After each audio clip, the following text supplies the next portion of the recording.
उठाना भी इबादत है, सीने से लगाना भी इबादत है। ए बेटा कभी नापाक हालत में मत रहना, अगर नापाक हो जाओ तो नापाक की हालत में कुरान मत छूना, बगैर वजू के कुरान को हाथ मत लगाना। कुछ आदाब और तरीके बताने लगे, उसके बाद आपने फरमाया पढ़ो बेटा अल्हम्दुलिल्लाह रब्बिल आलमीन। तो सरकार ख्वाजा कुतुबुद्दीन बख्तियार काकी चुप हो गए, औज़ुबिल्लाह पढ़ी, बिस्मिल्लाह पढ़ी, लेकिन आप आगे नहीं बढ़ते हैं। आपने फरमाया बेटा कोई परेशानी है, कोई दिक्कत है, पढ़ते क्यों नहीं, क्या वजह है, रीजन क्या है, बता, पढ़ने का ना पढ़ने का सबब बता। तो सरकार ख्वाजा कुतुबुद्दीन बख्तियार काकी जो अभी 4 या 6 साल के थे, आपने जवाब दिया सरकार में अल्हम्दो से नहीं पढ़ूंगा। काफिर कहां से पढ़ोगे, कहा मैं 15 पारा सुब्हानल्लज़ी असरा बिअब्दिही से पढ़ूंगा। क्या फरमाया, सुब्हानल्लज़ी असरा बिअब्दिही इलल मस्जिदिल हराम इलल मस्जिदिल अक़सा। ताज्जुब खेज बात है।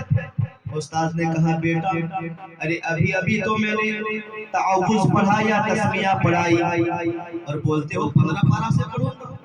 ये सूरह बकरा कौन पढ़ेगा, सूरह आले इमरान कौन पढ़ेगा, चौथा पारा, पांचवा पारा, छठा पारा कौन पढ़ेगा।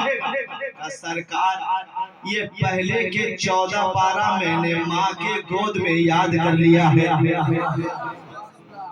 पहले के 14 पारा तो मुझको पहले से याद है। क्या तुझे पहले से याद है का? सरकार मेरी माँ 14 पारा की हाफिजा थी। सरकार मेरी माँ 14 पारा की हाफिजा कुरान थी। मेरी माँ की आदत थी जब सुबह उठती थी तो सबसे पहले वजू बना के फजर की नमाज पढ़ती थी और नमाज पढ़ने के बाद कोई दुनियावी काम नहीं करती थी बल्कि बैठ जाती थी और पूरे 14 पारा की तिलावत किया करती थी। हुजूर सुनिए सुनिए, मैं अपने माँ के पेट में जब था तो भी तिलावत सुना करता था। जब माँ के पेट से बाहर आया मैं दूध पीता था, मैं कुरान सुनता था, मेरी माँ कुरान पढ़ती थी, मैं सुना करता था, मेरी माँ काम करती थी, कुरान पढ़ती थी, मैं सुना करता था। हुजूर मैंने सुन सुन करके 14 पारा को याद कर लिया है। अरे सुनो, जब 14 पारा को याद करके एक बच्चा हाफिज़े कुरान हो सकता है तो नबी के गुलाम है जब यही आलम है तो रसूलुल्लाह का इमाम हुसैन है। इसलिए कि खातूने जन्नत ने जो परवरिश की है उसका आलम।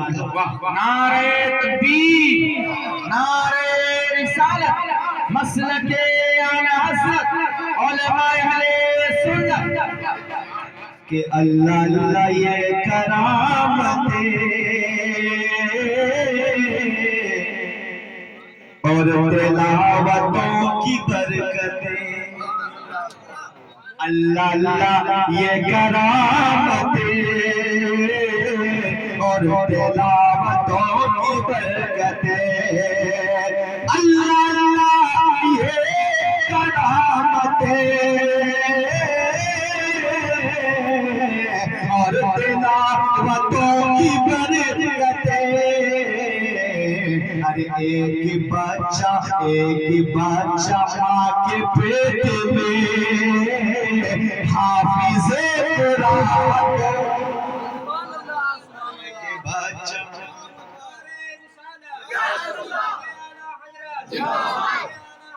जिंदाबाद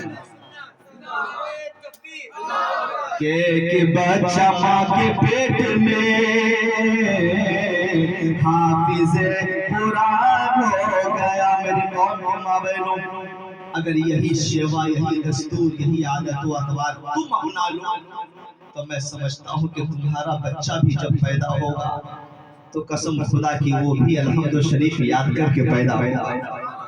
लेकिन शर्त है कि तुम अपने बच्चों की निगरानी और अपने बच्चों की नशोनुमा ऐसे ही करो जैसे खातूने जन्नत ने इमाम हसन और हुसैन की नशोनुमा किया।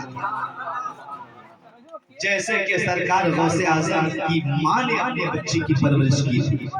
जैसा कि सरकार गौसे आजम के वालिद मोहतरम ने अपने बच्चे की परवरिश की। खत्म कर दिया जाए, सुनिएगा थोड़ा सा और दुरूद पाक पढ़िए, अल्लाहुम्मा सल्ली अला सय्यिदना व शफीअना मौलाना मुहम्मद बारिक वसल्लम सल्लल्लाहु कि अल्लाह ने इंसान को इंसान बनाया, अल्लाह ने इंसान को इंसान बनाया, और सच तो ये है कि हमको मुसलमान बनाया। अरे सच तो ये है कि हमको मुसलमान बनाया, सच तो ये है कि हमको मुसलमान बनाया। और अबू जहल बदनसीब था, ईमान ला सका, अबू जहल बदनसीब था, ईमान ला सका। अरे आका ने कंकरों को भी कलमा पढ़ा दिया, आका ने कंकरों को भी कलमा पढ़ा दिया, कलमा पढ़ा दिया। मेरे कौन इस्लामी भाइयों, आओ एक पैगाम लेके जाओ कि राह खुदा में खर्च करने से मौला और बढ़ा देता है। अल्लाह की राह में जो जितना ज्यादा खर्च करे, खर्च में कभी कमी नहीं आती है, पैसों में कमी नहीं आती है। आखिरी पैगाम दे रहा हूँ, हजरत मौलाए कायनात शेर खुदा रज़ी अल्लाह ताला अन्हु अपने मकान में आए, काशाने फातिमा ज़हरा में आए, देखा कि घर में सामान ना ही अनाज मौजूद है, ना खाने का सामान मौजूद है। ये वो जमाना था जब 3 दिन नहीं बल्कि महीनों भर ऐसे गुजर जाते थे कि चूल्हा नहीं जलता था, खजूर और पानी पर गुजर बसर होता। सुनो, सैयदा खातून जन्नत ने अपनी चादर दे दी, कहिए सुभान अल्लाह। एक राउंड और नात खानी सुन सकते हैं आप लोग इंशाल्लाह ना, तो सुन लीजिए, तकरीर सुनिए, पैगाम लेके जाइए। मैं क्या अर्ज कर रहा था कि सैयदा खातून जन्नत ने अपनी चादर मुबारक दिया का अली ले जाइए बाजारे मदीना में और बेच डालिए, और जो पैसे मिले अनाज खरीद कर लाइए ताकि हसन हुसैन को खिला सके। आज हमारे घरों में 15 दिन का राशन पहले से मौजूद, महीने भर का राशन पहले से मौजूद। बाहर सैयदा खातून जन्नत, घर में खाने के लिए अनाज नहीं है लेकिन इबादत में कमी नहीं, घर में पहनने को कपड़े नहीं लेकिन सजदों में कभी कोई कमी नहीं आई, न तिलावत में कमी, न इबादत में कमी, न तहज्जुद में कमी, हर हाल में अल्लाह का शुक्रगुजार बंदी बन के रही। सरकार जाइए बाजारे मदीना में बेच डालिए, आप आते हैं, आने के बाद उस चादर मुबारक को बेच डालते हैं, आपको मिला कितना? 6 दिरहम। कहिए सुभान अल्लाह। कितना मिला भाई साहब? 6 दिरहम। दिरहम बोलते हैं चांदी का सिक्का ना, 6 दिरहम मिला, जेब में डाला आपने ऐसे। उसके बाद अब सोच रहे हैं कि हम घर के लिए क्या सामान लेके जाएं, क्या सामान लेके जाएं। इतने में साइल आया, एक फरियाद लेकर के मौला अली की बारगाह में, कहा अली सुना है आपका घराना बड़ा सखी घर, सुना है आपका दर बड़ा शाहाना दरबार।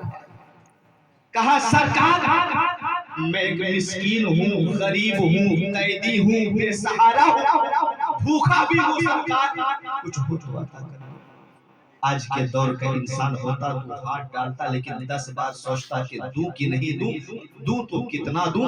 लेकिन वाह रे अली, अरे वो अली जिनकी तरबियत खुद मुस्तफा ने फरमाई, वो अली जिनकी तरबियत खुद मुस्तफा जान रहमत ने फरमाई। जब आप पैदा हुए खाने काबा के अंदर तो आपने आंखें नहीं खोली, 1 दिन 2 दिन 3 दिन हो गए आंखें नहीं खोली। पूरे मक्के में ये खबर फैल गई कि अबू तालिब का बेटा अंधा पैदा हुआ है। आंख नहीं खोलता है, आंखें नहीं खोलता है। किसी ने खबर दी सरकार खाने काबा में हजरत अबू तालिब के बेटे पैदा हो चुके हैं, आमद हो चुकी है। मेरे आका तशरीफ लाते हैं, अपने आगोश में लेते हैं। उसके बाद मौला अली के पेशानी पे अपने होठ मुबारक को रख देते हैं।